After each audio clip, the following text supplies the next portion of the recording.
আল্লাহ নবী সাল্লাল্লাহু আলাইহি ওয়াসাল্লামের বয়ান ফরমান উম্মত এক জররা পরিমাণ যদি ওর মধ্যে ঈমান থাকে এক বিন্দু পরিমাণ ওর বিন্দু কেন্দ্রে বুঝেতাম বিন্দু মানে বালু পরিমাণ বুঝো না বালু পরিমাণ যদি ঈমান থাকে আল্লাহ পাকে ওর জান্নাত থেকে বঞ্চিত করবে না।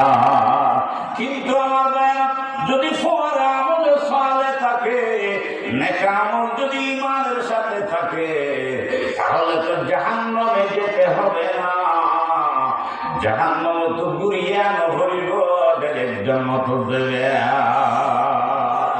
আল্লাহুম্মা ইন্নাল্লাযীনা আমানু ওয়া আমিলুস সালিহাতি কানাত লাহুম জান্নাতুল ফিরদাউসি নুজুলা। জান্নাতের আল্লাহ ফুজি হওয়ান দিয়া একজন জান্নাতের আল্লাহ ফুজি হওয়ান। এক নম্বর ঈমান, দুই নম্বর আমলে সালেহ। এক নম্বর ঈমান, দুই নম্বর আমল সালেহ। আমল সালেহের মধ্যে আবার দুইয়ের শ্রেষ্ঠ আমল সালেহ তো খুবই আছে নাকি তো?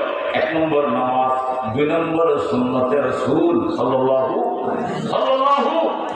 আমল সালেহের মধ্যে এক নম্বর নামাজ, দুই নম্বর সুন্নতে রাসূল। নামাজ ঠিক হইব নবীর সুন্নত দরিতা হইব কিনা বলবে ইয়া মুসলমান ওরা একদম মায়ের হাতে।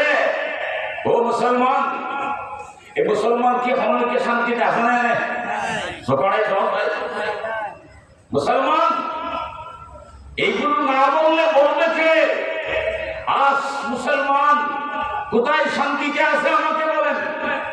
আপনার তো সোশ্যাল মিডিয়ার সাথে আপনাদের সংশ্লিষ্টতা আছে, বলেন তো দেখি মুসলমান আজ মহাবিশ্বে দেশের কোন জায়গায়, বিশ্বের কোন জায়গায় মুসলমান নিরাপদে আছে, মুসলমান শান্তিতে আছে?